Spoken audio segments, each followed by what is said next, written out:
नमस्कार. मुख्यमंत्री माझी लाडकी बहीण योजनेचा 17वा हप्ता बँक खात्यामध्ये कधी ट्रान्सफर होणार ते आपण या ठिकाणी आज जाणून घेणार आहोत. सर्वांना विनंती करतो व्हिडिओ शेवटपर्यंत बघा. नोव्हेंबरचा महिना सुरू होऊन 10 दिवस झाले तरी अद्यापही हप्त्याबाबत कोणतीही घोषणा झालेली नाही. त्यामुळे आता पैसे कधी मिळणार याबाबत महिलांच्या मनात संभ्रम निर्माण झाला आहे. लाडकी बहीण योजनेत आचारसंहिता लागू झाल्यानंतरही पैसे दिले जातील असं सांगितलं आहे. त्यामुळे यापुढे कधीही महिलांना पैसे दिले जाऊ शकतात.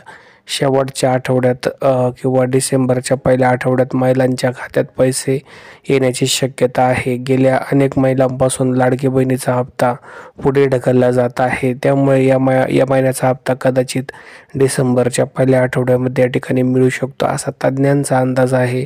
एकंदरीत बघितलं तर अजून कोणताही GR आलेला नाही, मात्र पहिल्या आठवड्यामध्ये 100% हप्ता बँक खात्यामध्ये डायरेक्ट DBTने या ठिकाणी ट्रान्सफर होणार आहे. धन्यवाद व्हिडिओ बघितल्याबद्दल.